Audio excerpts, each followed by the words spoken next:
देव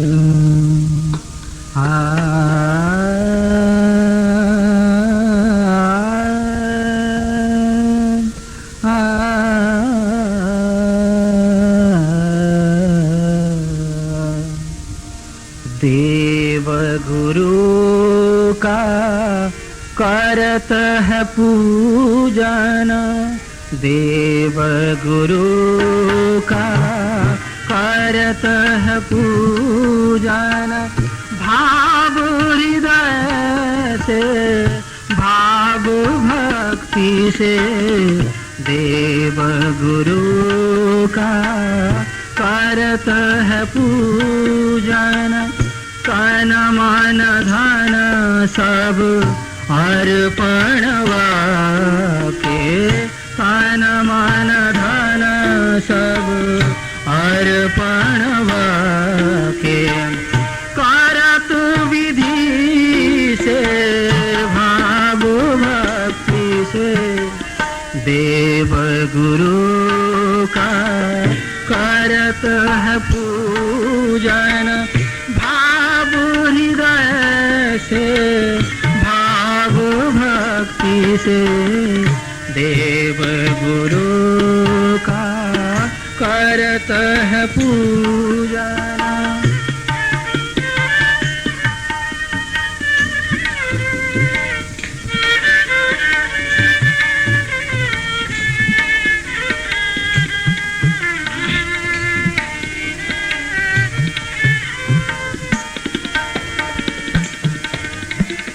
पूजा अर्चा भाव हृदय का, पूजा अर्चा भाव हृदय का, भाव नहीं तो होत दिखावा, भाव नहीं तो होत दिखावा।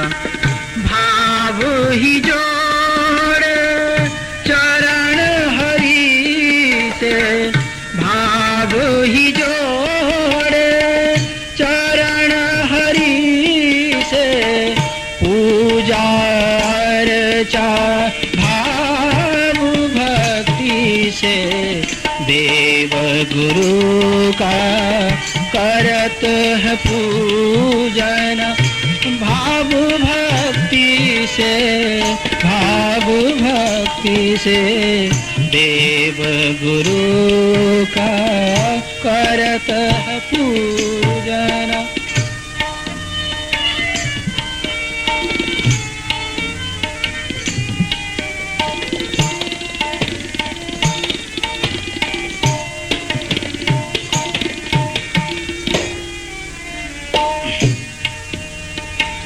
मानस अर्चा भाव ही केवल, मानस अर्चा भाव ही केवल, पूजा सामग्री कछु नाही, पूजा सामग्री कछु नाही।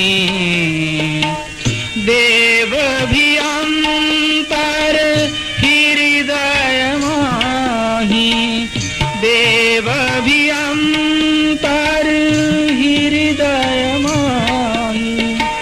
धारण देवा भाव भक्ति से देव गुरु का करत है पूजन। भाव हृदय से भाव भक्ति से देव गुरु का करत है पूजन।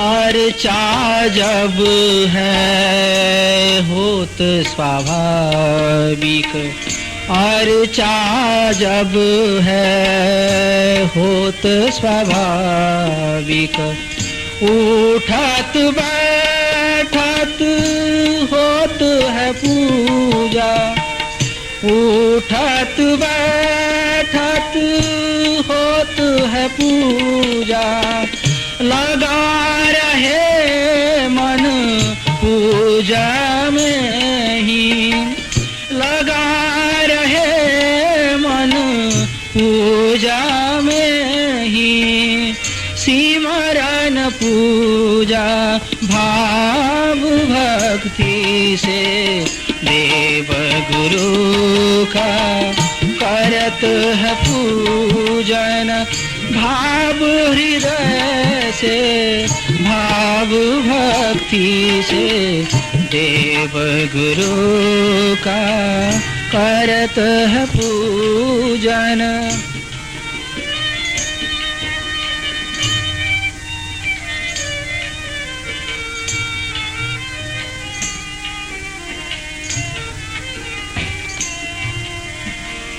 तीर्थ शिवोम जो पूजा साची, तीर्थ शिवोम जो पूजा साची, होत रहत है अपने आपन, होत रहत है अपने आपन, ताही पूजा पार करावे, ताही पूजा पार करावे, पार होत जन भाव भक्ति से, देव गुरु का करत है पूजन, भाव हृदय से, भाव भक्ति से,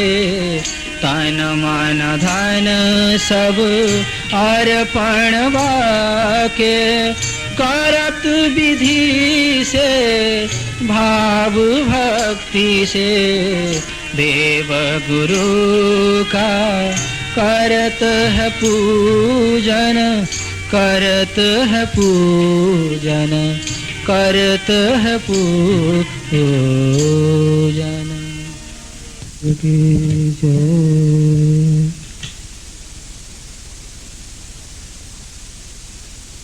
आप लोग नवदा भक्ति पर विचार श्रवण कर रहे हैं।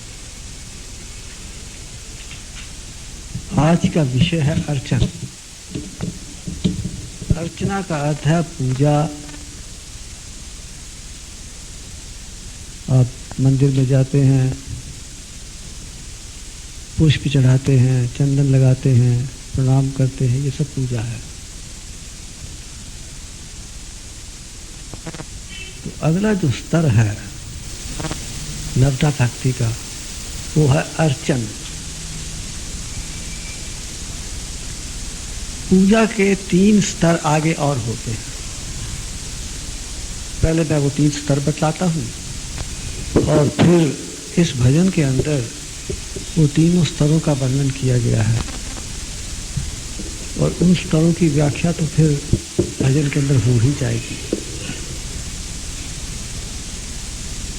पहला स्तर होता है जब प्रयत्न पूर्वक साधक अपनी ओर से कोई पूजा अर्चा करता है, पुष्प चढ़ाता है, चंदन लगाता है, स्नान करवाता है, श्रृंगार करता है, कीर्तन करता है, इत्यादि इत्यादि। मंत्र बोल करके कई प्रकार की पूजा करता है। इसके लिए समक्ष एक देवता होना चाहिए, एक देवता की प्रतिमा होनी चाहिए, या फिर गुरु महाराज होने चाहिए, या तो गुरु जी बैठे हैं और उनके चरण धो रहा है, उस पर चंदन लगा रहा है, उसको प्रणाम कर रहा है, कई प्रकार से उसकी पूजा करता है। या फिर उसका इष्ट होना चाहिए, राम, कृष्ण, शंकर, भगवती, हनुमान इत्यादि इत्यादि। या गुरुदेव और या फिर अपना इष्ट, इसमें से कुछ भी उसके समक्ष होना चाहिए। अब भगवान तो कहीं दिखाई देते नहीं, तो भगवान का एक प्रतीक बना करके और उस प्रतीक की पूजा करता है। दूसरा स्तर है मानस पूजा। मानस पूजा में वो मानसिक रूप से किसी देवता की या गुरु की कल्पना करता है, भावना करता है, अपने हृदय के अंदर, अपने मन के अंदर उसका ध्यान करता है, उसकी भावना करता है और फिर मन के अंदर ही उसकी पूजा करता है। ये चंदन लगा दिया, चंदन वंदन कुछ नहीं, किंतु ऐसी भावना करता है कि ये मैंने चंदन लगाया, ये मैंने चावल चढ़ाए, अक्षत चढ़ाए, ये मैंने स्नान करवाया, ये मैंने आरती उतारी, इत्यादि इत्यादि। इस प्रकार से मानसिक रूप से वो अपने अंतर में ही, अपने अंतर से ही उसको पूजन करता है। ये दो स्तर हो गए। तीसरा स्तर है जब उसको पूजा करना नहीं पड़ती, पूजा अपने आप होती है। भगवान भी अपने आप अंदर प्रकट होते हैं, गुरु भी अपने आप अंदर प्रकट होते हैं और पूजा भी अपने आप अंदर होती है, भाव भी अपने आप पूरा होता है। ये जो पूजा है ये वास्तविक पूजा है। जो पूजा की नहीं जाती, पूजा अपने आप स्वभावतः घटित होती है, उस पूजा को वास्तविक पूजा कहा जाता है। तो ये तीन स्तर हो गए। इस भजन के अंदर उन तीनों स्तरों का वर्णन किया गया है। पहला स्तर अब देखिए, देव गुरु को कहते हैं पूजन, भाव हृदय से, भाव भक्ति से। देव अर्थात इष्ट देव, राम कृष्ण शंकर इत्यादि, जो भी किसी का इष्ट हो, जिसके ऊपर उसकी स्वाभाविक श्रद्धा हो, जैसी उसकी भावना हो, उसके प्रकार उसके समक्ष एक इष्ट का प्रतीक होना चाहिए। या तो उसकी कोई मूर्ति हो या उसका कोई चित्र हो, किसी न किसी प्रकार से उसके समक्ष उसका प्रतीक होना चाहिए। प्रतीक उसकी भावना के अनुरूप होता है, उसकी श्रद्धा के अनुसार होता है, और उस प्रतीक की या फिर गुरु की, गुरु उसके समक्ष होना चाहिए या फिर गुरु के चित्र उसके समक्ष होने चाहिए, गुरु की कोई मूर्ति उसके समक्ष होनी चाहिए, कुछ भी किसी ना किसी प्रकार से गुरु उसके सामने होना चाहिए। गुरु हो अथवा गुरु का कोई प्रतीक हो, उसके समक्ष जब होता है तब फिर देव गुरु का करत है पूजन। कैसे पूजन करता है? भाव भक्ति से, भाव हृदय से, भाव भक्ति से। हृदय के अंदर भाव रख करके, भक्ति पूर्वक, श्रद्धा पूर्वक, आदर पूर्वक, पूर्ण विश्वास के साथ कि इनसे मेरा कल्याण होने वाला ही है, ऐसी श्रद्धा और ऐसा पूर्ण विश्वास मन के अंदर रख करके भावना पूर्वक वो अपने इष्ट देव की या गुरु की पूजा करता है।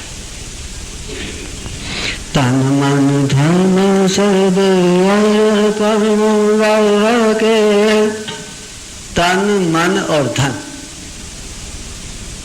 ये शरीर, इस शरीर के माध्यम से होने वाले प्रत्येक कर्म, प्रत्येक चेष्टा और मन से उदय होने वाली प्रत्येक भावना और संकल्प,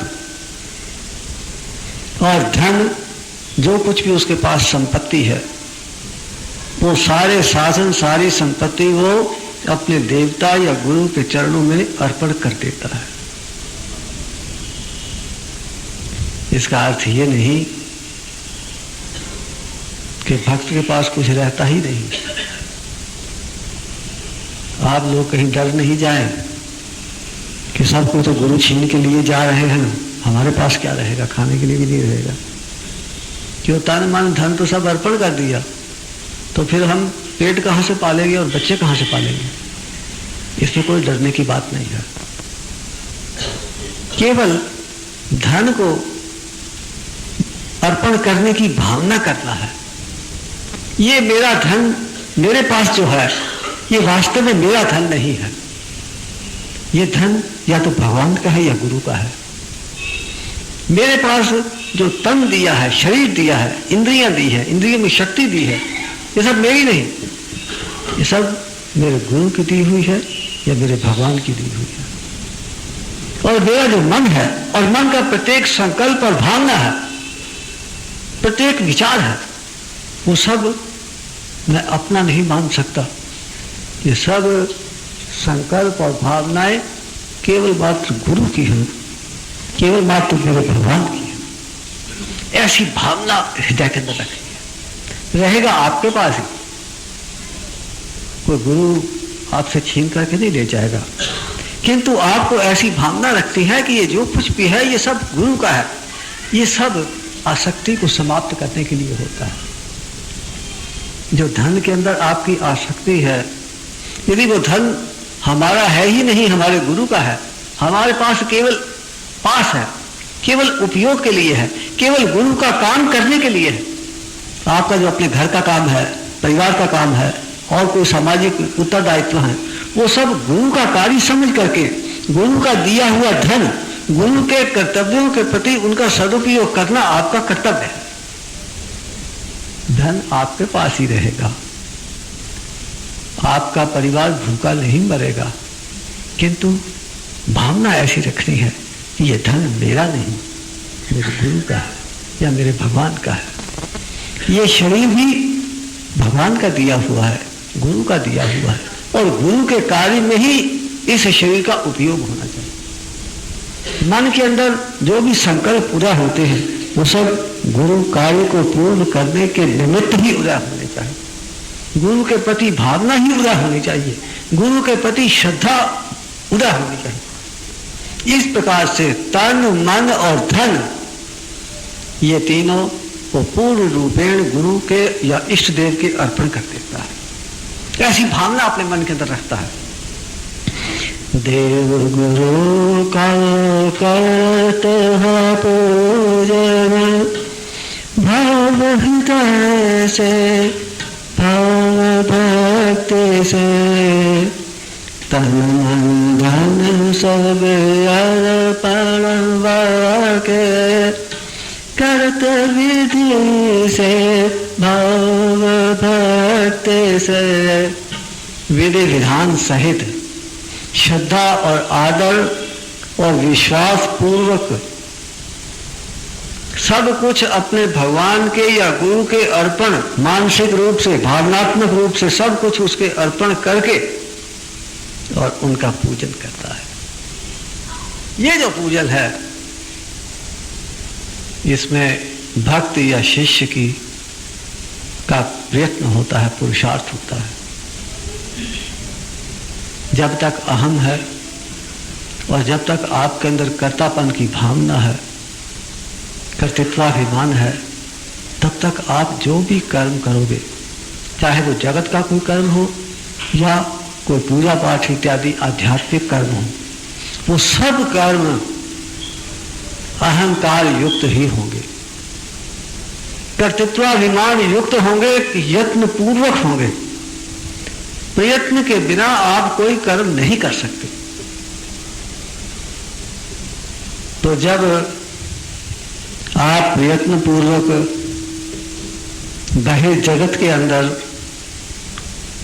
अपने गुरु अथवा इष्ट की कोई प्रतीक अपने समक्ष रख करके भक्ति भावना सहित उसका पूजन करते हैं, तो वो उसका प्रथम स्तर होता है नवदा भक्ति।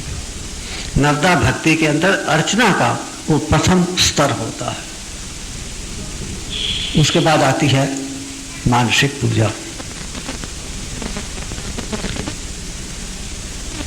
उससे पहले एक बात और कही है, पूजा अर्चा भाव हृदय का। पूजा अर्चा, यदि हृदय के अंदर भाव हो तो इस पूजा करने का कोई अर्थ है, और यदि हृदय के अंदर कोई भाव ही नहीं है तो केवल दिखावा रह जाता है।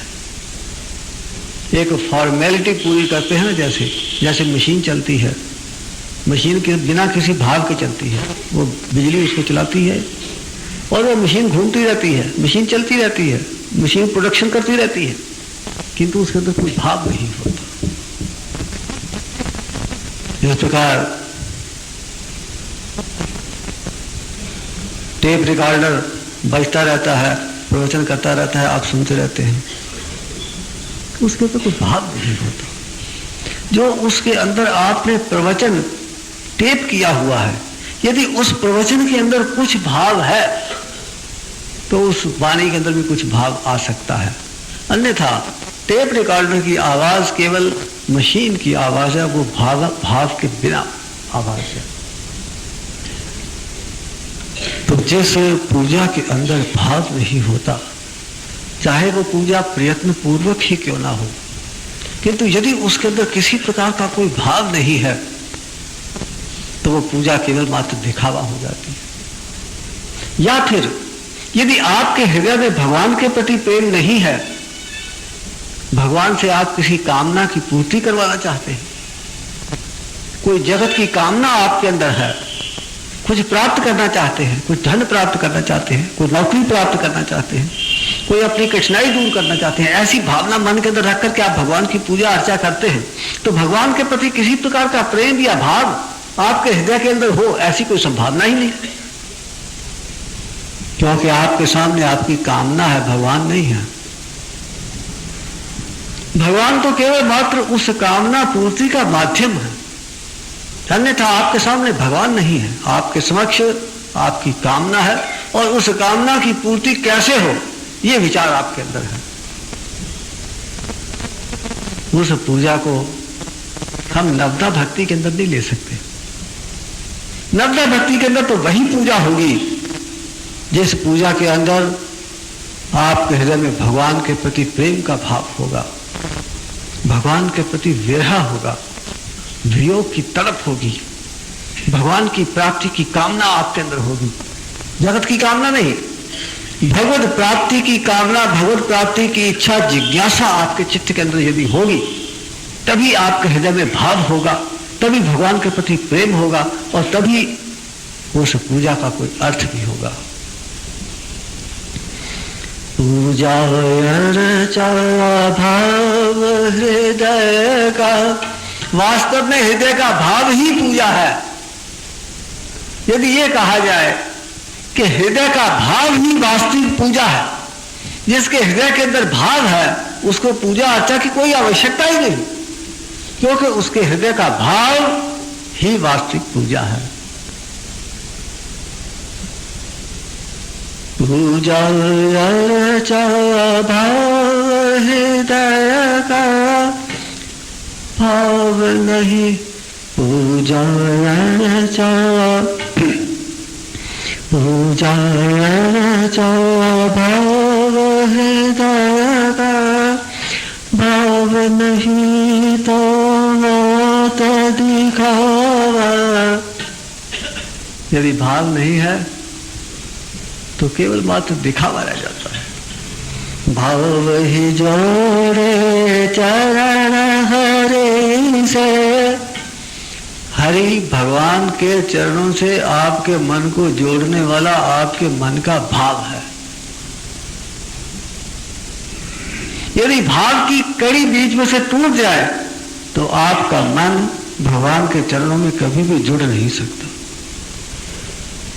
आपके हृदय में प्रेम है, भगवान के प्रति भाव है, श्रद्धा है, तो आपको वो कड़ी प्राप्त हो जाती है, जो कड़ी की आपका संबंध, आपके मन का संबंध भगवान के चरणों से जोड़ देती है। भाव ही जोड़े चरण हरि से, पूजा अर्चा भाव भक्ति से। पूजा अर्चा जो भक्त भाव से करता है, मस्त हो जाता है, मग्न हो जाता है, उसका हृदय गदगद हो जाता है, नेत्रों से अश्रुपात होने लगता है, उसका गला रुंध जाता है, उसके रोंगटे खड़े हो जाते हैं। भगवान की भक्ति में वो सब कुछ भूल जाता है। ऐसी जिसकी भक्ति है, ऐसा जिसका भाव है, उसकी पूजा वास्तव में पूजा है। फिर कहते हैं मानस अर्चा भाव ही केवल। अब मानस पूजा की बात करते हैं। कहते हैं कि मानस पूजा में किसी सामग्री की आवश्यकता नहीं,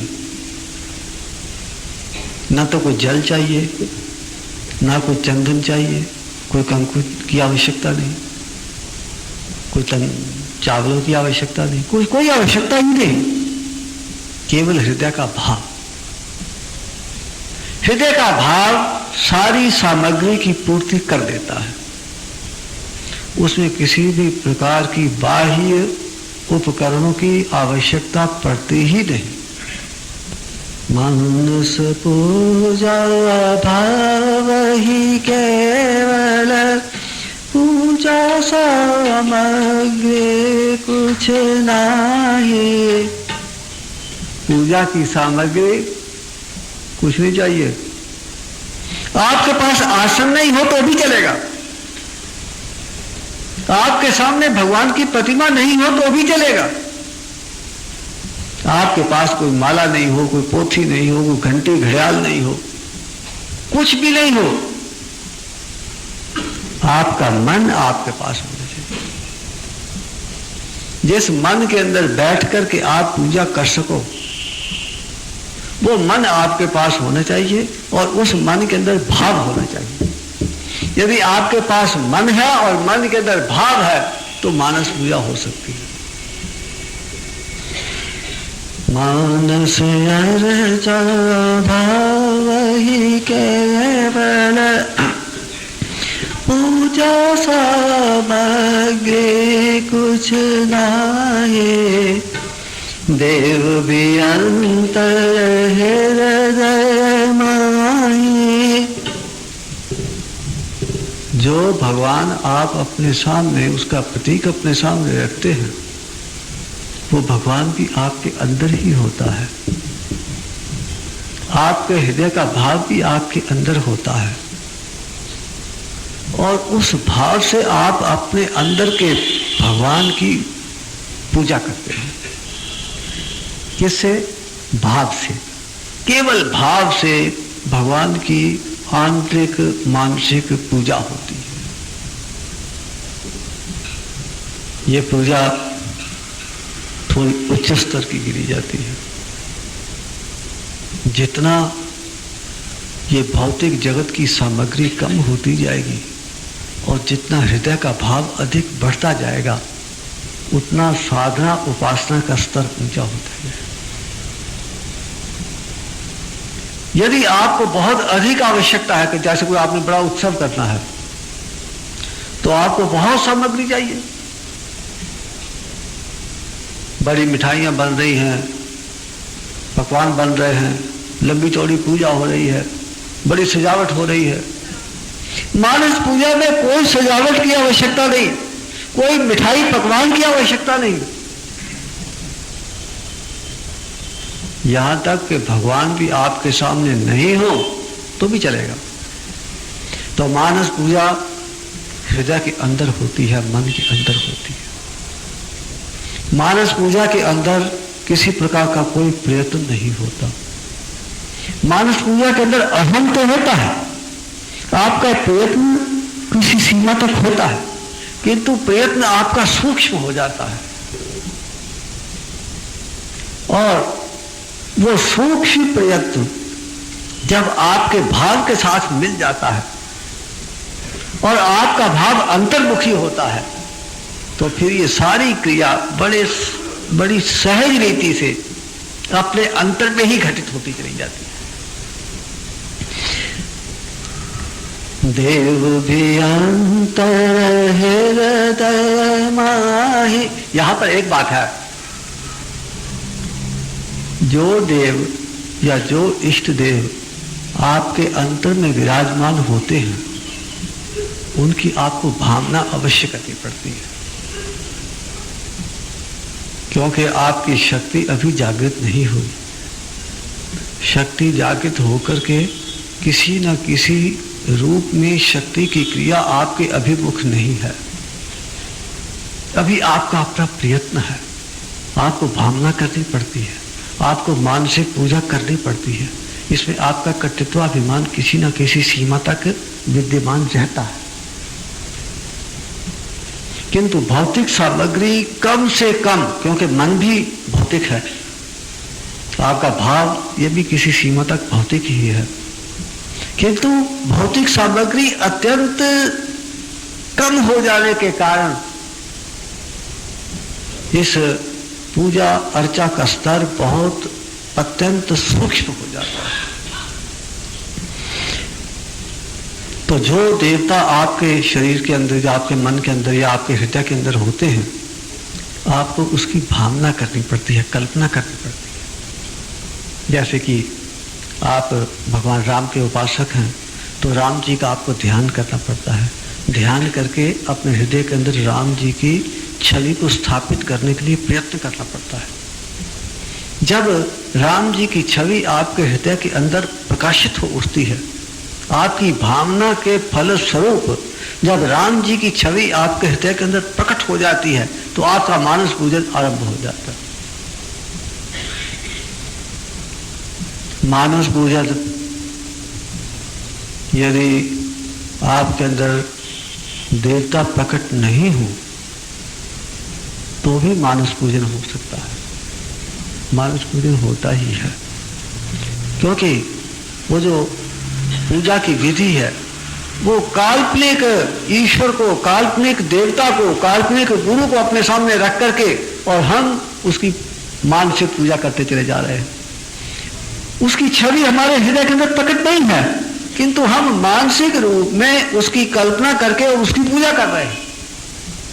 और दूसरा स्तर यह है कि हमारी भावना जब फलीभूत हो जाती है तो फिर वो स्वरूप हमारे हृदय के अंदर प्रकट हो जाता है, प्रकाशित हो जाता है, और फिर हमारी जो मानसिक पूजा है उसके अंदर कुछ अलौकिक आनंद की अनुभूति होने लगती है। देव भी अंतर हृदय माहि, धारण देवा भाव भक्ति से। भाव भक्ति सहित देवता को, इष्ट को, अपने गुरु को अपने हृदय के अंदर धारण किया जाता है। आपके अंतर में भगवान ऐसे ही प्रत्यक्ष नहीं हो जाते। जब तक आपके हृदय के अंदर भाव नहीं होगा, तब तक भगवान आपके हृदय में किसी भी रूप में प्रकाशित नहीं हो सकते। अब तीसरा स्तर आ गया। जब अर्चा है होत स्वाभाविक। अब मानसिक पूजा भी नहीं रही, प्रयत्न पूर्वक बाह्य पूजा भी नहीं रही। अब तीसरा स्तर है स्वाभाविक अर्चा का। स्वाभाविक पूजन के अंदर पूजन करने की आवश्यकता नहीं, किसी प्रयत्न की आवश्यकता नहीं, अपने आप पूजन की विधि घटित होती रहती है। स्वभाव के अनुसार, जैसा आपका स्वभाव हो, जैसी आपकी श्रद्धा हो, जैसे आपके संस्कार हो, जैसे आपके चित्त की स्थिति हो, जैसे आपके चित्त के अंदर की वासना हो, उसके अनुसार अपने आप जब पूजा अपने अंतर में घटित होने लगती है तो उसको स्वाभाविक पूजा कहा जाता है। यह पूजा शक्ति की जागृति के बिना संभव नहीं। क्योंकि शक्ति जागृत होकर आपके संस्कारों और वासनाओं के अनुसार आपके चित्त की श्रद्धा और चित्त की स्थिति के अनुरूप अपने आप उन संस्कारों को क्रियाओं में परिणत करती है और आपका पूजन होता चला जाता है। असल में जो पूजन किया जाता है, अर्चा की जाती है, वो अपने मन के संस्कारों को भगवान के अर्पण किया जाता है, अपनी वासना को भगवान के अर्पण किया जाता है। केवल थाली घुमाने का अर्थ नाम पूजा नहीं है, केवल भगवान को चंदन लगा देने का नाम पूजा नहीं है। पूजा में तो भगवान को आपको अपना आप अर्पण करना होता है। तो पहले अपने संस्कारों को अर्पण करो, अपनी वासना को अर्पण करो, अपने मन को अर्पण करो, अपने शरीर को अर्पण करो, अपने धन संपत्ति जो कुछ भी है वो सब अर्पण करते चले जाओ। एक के पश्चात एक वस्तु आप अर्पण करते चले जाओ, ये पूजा है।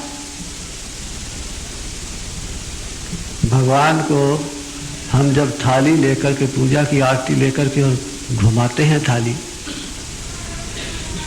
तो भगवान को हम प्रकाशित करते हैं, भगवान को हम ज्योति दिखाते हैं।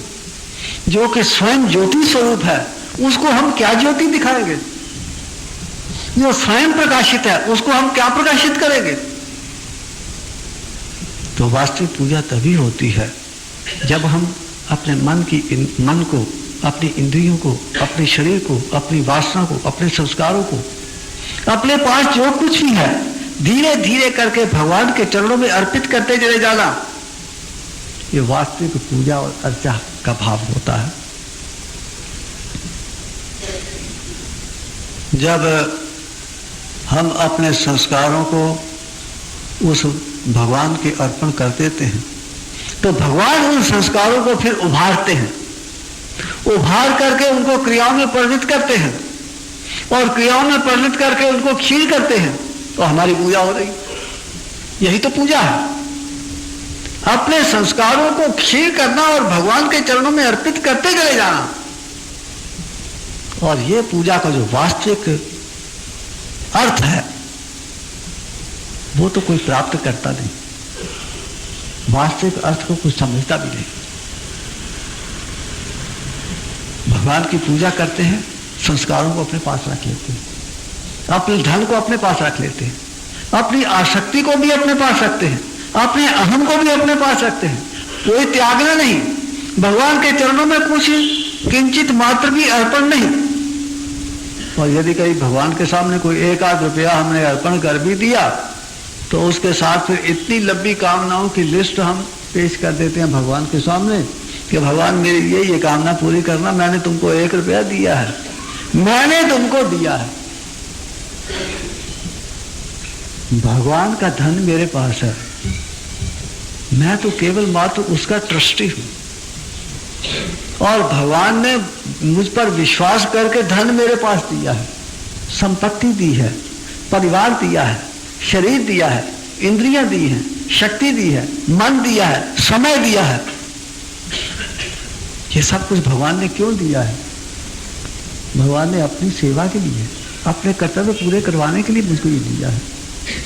तो भगवान के कर्तव्यों को पूरा करने की बजाय मैं उस धन का स्वयं स्वामी बन के बैठ गया, अपने मन का स्वामी, अपने शरीर का स्वामी, अपनी धन संपत्ति का स्वामी मैं बन गया। ये मेरा मिथ्या अभिमान है, क्योंकि जो आपके पास धरोहर है, जो आपके पास किसी ने रखने के लिए दिया हुआ है, और आप कहो कि ये तो धन मेरा है या ये संपत्ति मेरी है या ये साधन मेरे हैं, तो भी यही चोरी हो जाती है। तो हम भगवान के चोर हो जाते हैं।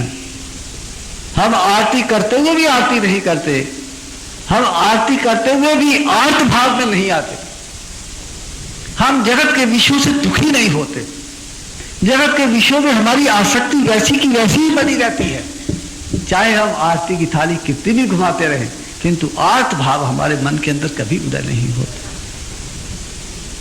तो स्वाभाविक पूजा के अंदर पूजन अपने आप होता है, किंतु ये होता तभी है जब ईश्वरीय शक्ति साधक के, शिष्य के चित्त के अंदर, शरीर के अंदर जागृत होकर, प्रकाशित होकर और क्रियाशील हो जाती। फिर साधक का कर्तव्य होता है उस जागृत शक्ति के प्रति समर्पण कर देना, क्योंकि समर्पण ही पूजा है। आप कितने भी पूजा करो, समर्पण का भाव नहीं है तो पूजन बेकार है।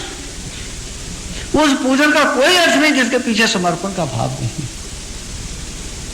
तो जब हमारे अंतर में शक्ति जागृत हो जाती है और हमारे समक्ष कई प्रकार की दिव्य लीलाएं करने लगती है, तो साधक का कर्तव्य होता है उस शक्ति के प्रति अपने आप को समर्पित कर देना।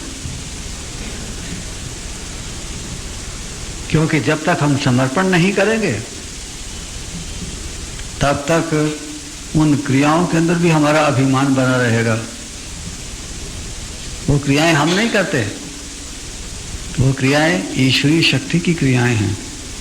हम तो केवल उसके दृष्टा हैं। किंतु यदि हमने अहम अपना समर्पित नहीं किया है तो उन क्रियाओं के अंदर हम अहम करने लगेंगे, अहंकार करने लगेंगे। जब हमने अहंकार किया उन क्रियाओं के अंदर तो वो क्रिया एकदम नीचे स्तर पर आ जाती है और क्रिया कर्म हो जाती है। जिस प्रकार से कर्म के संस्कार संचय हो जाते हैं, इसी प्रकार उस क्रिया के भी संस्कार संचय हो जाएंगे, क्योंकि वो कर्म बन गई। कर्म के संस्कार संचय होते हैं, क्रिया के संस्कार संचय नहीं होते।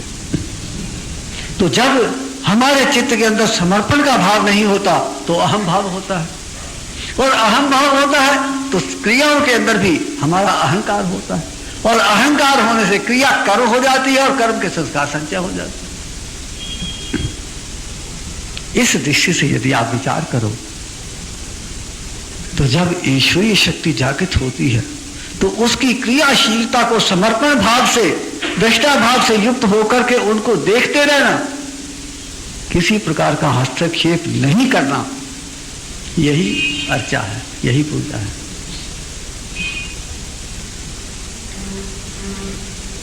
जब अर्चा है होत स्वाभाविक, जब अर्चा है होत स्वाभाविक, उठत बैठत होत है पूजा। फिर आपको साधन में बैठो या कहीं आओ जाओ, कहीं खाओ, कहीं आप सो, कोई काम करो, कुछ भी करो, उठत बैठत, उठते समय, बैठते समय, आते समय, कहीं जाते समय, खाते समय, कई बातें करते समय या कुछ भी नहीं करते समय, वो पूजा निरंतर चलती रहती है।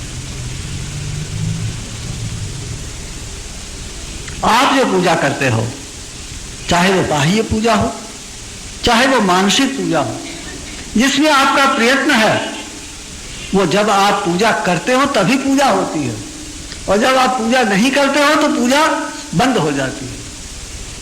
किंतु शक्ति जागृति के पश्चात जब पूजन स्वाभाविक रीति से, स्वाभाविक स्वरूप में अपने आप निरंतर घटित होना आरंभ हो जाता है, फिर वो कभी बंद नहीं होता। फिर तो उठत बैठत होत है, उठत बैठत होत है पूजा, क्योंकि